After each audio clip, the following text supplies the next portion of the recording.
Imagine being so hungry, so desperately hungry that you look at a dead body lying next to you on a boat, someone you were laughing with just 3 days ago, and your brain whispers, eat. Now imagine surviving that. Surviving 11 days floating on the Mediterranean Sea, watching 14 people die around you, one by one, and then finally being rescued. You would think the world would open its arms and say, "You've suffered enough. Welcome, rest." It didn't. This is the true story of Mohamed, and I promise you, by the end of this, you will never see a migrant crisis headline the same way again. Eastern Ethiopia. A boy named Mohamed is born. His friends call him Mame. He grows up with the sound of war in the background, Ethiopia and Eritrea tearing at each other, and Mame, young and proud with that stubborn fire only young men have, makes a declaration. Not while I'm alive. I will not let them touch my country's border. So he joined the war, and by some miracle, he survived. He returned to the city of Dire Dawa with his military unit. He should have been a hero, but war changes people. The man who came back wasn't the boy who left. He couldn't do it anymore, couldn't wear the uniform, couldn't pretend. So he deserted. He climbed onto a train and rode it to Djibouti. There, someone whispered a dream into his ear. "Come to Eritrea, the motherland will welcome you." But that motherland turned into a prison. They shoved a hoe into his hands and gave him one rule: earn 80 nakfa every day. If you don't, we send your soul to heaven's gate. That wasn't a metaphor, that was a promise. No sick days, no complaints. He watched friends get beaten for refusing. He watched others get executed for protesting. So Mame worked. Not for a year, not for 5, for over 10 years. By the end, his body was destroyed, his left arm badly broken, hanging useless at his side. He was no longer useful. So they retired him, handed him a small amount of money, gathered up all the broken workers, and dumped them in Sudan. Standing in Sudan with a broken arm and empty pockets, Mame thought about going home, but shame held him back. He could already hear the neighborhood whispers. Is that Mame, after all those years, and he came back with nothing? So a new idea took root. Europe. He would go there, fix his arm, make real money, return home with dignity. He stayed in Sudan 4 more years, saving every coin. It was never enough. So with what little he had, he made what he would later call a huge mistake. He decided to go through Libya. At the Sudanese border, trucks picked up migrants for free. Not out of kindness, an empty truck sinks in desert sand.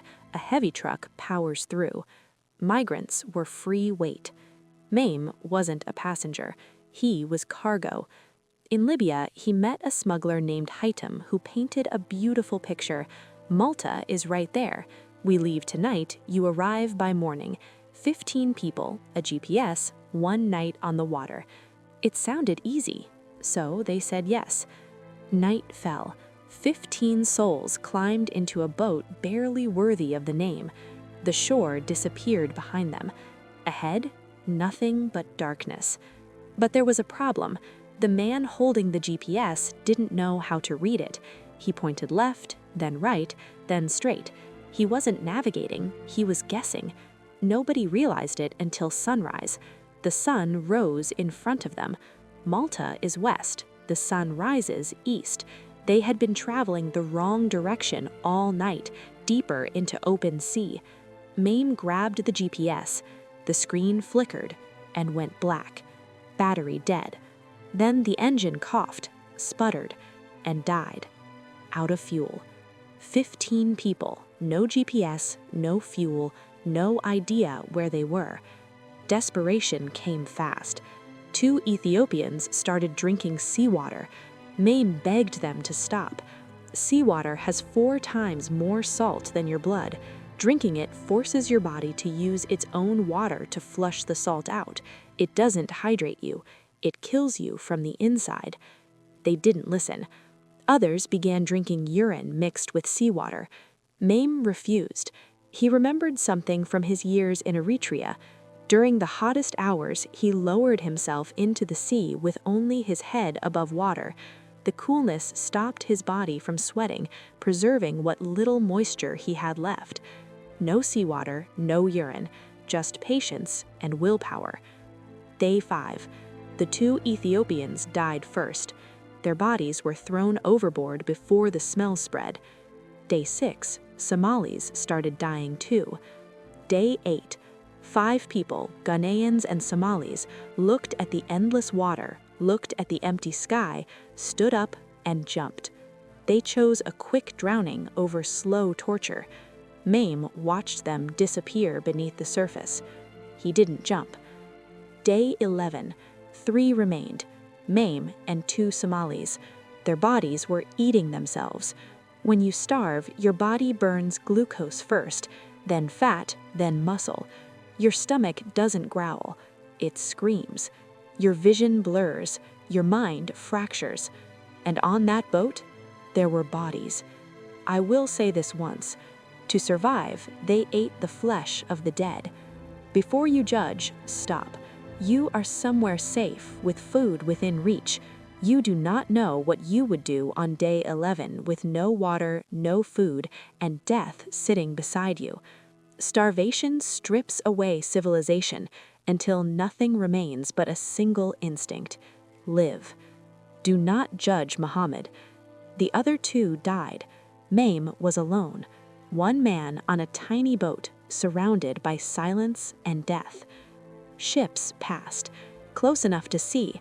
He screamed, he waved, he used every ounce of strength he had. They kept going.